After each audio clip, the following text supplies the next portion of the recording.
ma'ruf. Ada satu doa yang ada khilaf antara ulama. Di sini kalau kita baca syarah daripada kitab ini, Bushrul Karim, itu beliau menyebutkan masalah yang sebenarnya masalah itu masalah khilafiyah di ilmu akidah, ikhwan. Soal Nabi. Kita Ahlus Sunnah wal Jamaah kan? Iya, apa tuh Ahlus Sunnah wal Jamaah? Akidahnya apa? Asy'ari atau Maturidi. Asy'ari sama Maturidi itu beda loh. Asy'ari dan Maturidi itu berbeda. Dua aliran yang berbeda. Hanya saja keduanya itu Ahlus Sunnah. Khilaf antara mereka, antara kedua aliran itu, Asy'ari dan Maturidi, sangat sedikit sekali. Sebagian menghitung ada 13 masalah, sebagian lebih. Tapi semua masalah-masalah khilaf itu hanya khilaf lafzi, ikhwan. Ada kitab-kitab khusus membahas masalah khilaf antara Asy'ariyah sama Maturidiyah. Di antaranya ini nih, di sini permasalahannya. Ada suatu masalah perbedaan pendapat antara Asy'ariyah dan Maturidiyah, tapi perbedaan pendapat ini tidak mengeluarkan salah satunya daripada lingkaran Ahlus Sunnah wal Jamaah, karena ini masuk dalam furu' al-aqidah, bukan daripada usul. Wah, kata.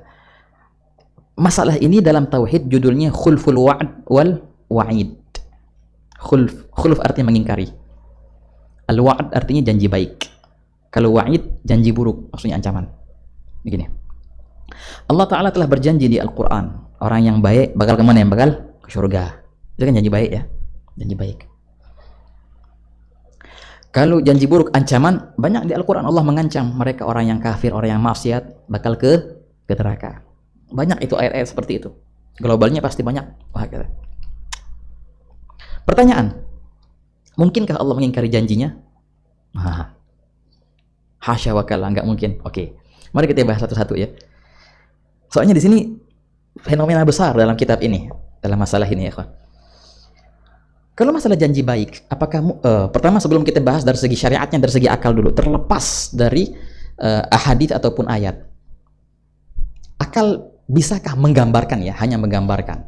Nah, dulu, akal bisa nggak menggambarkan ada lautan dari madu? Cuma nggambarin, bisa nggak? Bisa. Selagi bisa menggambarkan, itu namanya bukan mustahil, jaiz aqlan. Aqlan.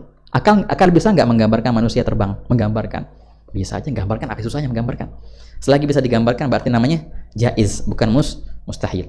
Akal bisakah menggambarkan Allah mengingkari janjinya, tidak memasukkan mukmin ke surga dan tidak memasukkan orang kafir ke neraka? Hanya menggambarkan. Hanya menggambarkan? Bisa. Tapi bukan masalah akal yang kita bahas. Kalau masalah akal sangat luas areanya, ikhwan. Tamam. Dan itu adalah bahasa pemersatu akal itu ya, antara semua yang berakal.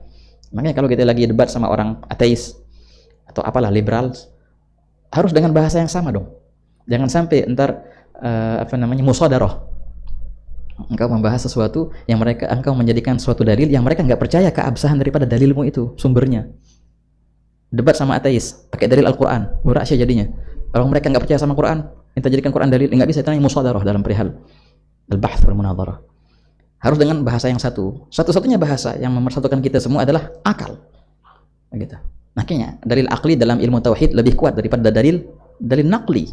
Makanya karena itu bahasa pemersatu untuk semua. Tapi yang kita bahas dalam perihal khulful wa'd wal wa'id, dari segi akalnya itu jaiz. Khulful wa'd, ingkar janji. Allah mengingkari janjinya yang baik. Dari segi akal jaiz, bisa digambarkan. Allah mengingkari janjinya yang buruk, ancamannya. Dari segi akal jaiz, bisa digambarkan. Itu nggak ada perdebatan lah masalah itu. Tapi yang kita perdebatkan dari segi syara'annya, apakah syariat memperkenankan? Apakah kita diperkenankan untuk berprasangka seperti itu kepada Allah Ta'ala? Gampang, ikhwan. Ini langsung otomatis antum bisa jawab sendiri, ikhwan. Adapun janji baik, Allah menjanjikan kaum mukminin untuk masuk surga. Apakah dari segi syariatnya diperkenankan Allah Ta'ala untuk mengingkari janjinya? Tergambarkah dari segi syara'annya? Jawabannya tidak akan tergambar. Karena itu suatu kekurangan yang sangat jelas. Dan Allah Ta'ala munazzah, suci dari segala kekurangan. Jadi setiap mukmin yang taat, yang telah dijanjikan untuk masuk surga, pasti dia akan masuk surga. Wah, kata. Dan harus terlaksana janji itu. Kalau janji itu tidak terlaksana, berarti ini kekurangan bagi Allah Ta'ala, dan itu mustahil. Allah mempunyai kekurangan itu. Jadi ringkasnya, masalah al-wa'ad. Bedakan ya antara wa'ad sama wa'id. Kalau wa'ad itu janji baik. Jadi Allah mengingkari janji baiknya, itu hukumnya mustahil. Mustahil apa? Mustahil syara'an. Ya jelas ya ini ya. Ini nggak ada perdebatan nih antara Asy'ariyah Maturidiyah. Mengingkari janji baik hukumnya mustahil syara'an. Tapi kalau ini nih mengingkari ancaman, Allah telah mengancam mereka orang kafir dan orang fasik. Mereka akan dimasukkan ke neraka. Diperkenankankah secara syariat Allah mengingkari janjinya? Akhirnya Allah maafkan semua itu. Nggak ada yang masuk neraka sama sekali. Soal Nabi. Bisakah itu terjadi? Bukan dari segi akal, dari segi beneran terjadi. Terbayangkah itu dari segi syariat? Diperbolehkankah kita berintikad itu kepada Allah Ta'ala? Gimana menurut antum? Enak dong, ya makanya. Boleh nggak kita berprasangka Allah Ta'ala mampu aja, Allah Ta'ala bisa saja untuk menghapus ancamannya semua. Akhirnya Allah memaafkan semua, masuk ke surga semua kalian. Salah nggak? Apakah itu dianggap kekurangan atau kesempurnaan? Oke, Ra'yakum. Gimana Iqbal? Kesempurnaan atau kekurangan itu? Kesempurnaan. Nah, inilah titik khilaf antara Asy'ariyah sama Maturidiyah. Kaum Asy'ariyah menganggap itu tidak ada kekurangan sama sekali, itu justru kesempurnaan. Jadi boleh secara syariat Allah Ta'ala mengingkari ancaman-ancamannya. Maksudnya apa? Memaafkan. Tamam. Bisa saja Allah Ta'ala ampunkan mereka semua dan masuk ke surga semua. Bisa saja dan bisa terjadi itu secara syariat. Ini kaum Asy'ariyah. Karena itu nggak masuk dalam kekurangan. Ini kesempurnaan justru, memaafkan kesalahan orang. Tapi kalau Maturidiyah, enggak. Mereka pandang bukan masalah kekurangan atau kesempurnaan. Mereka pandang, kalau itu terjadi, berarti ada dong di Al-Quran suatu peristiwa yang akan terjadi, namun tidak terjadi. Nah, ini namanya bohong. Namanya bohong. Bakal begini, tahu-tahu nggak jadi. Bohong berarti. Kalau ini benar-benar terjadi, Allah Ta'ala ampunkan semua, kaum kafir, kaum fasik, orang semua nggak ada cerita neraka, semua ke surga semua, berarti ada di Al-Quran perihal yang tidak terjadi. Itu kebohongan.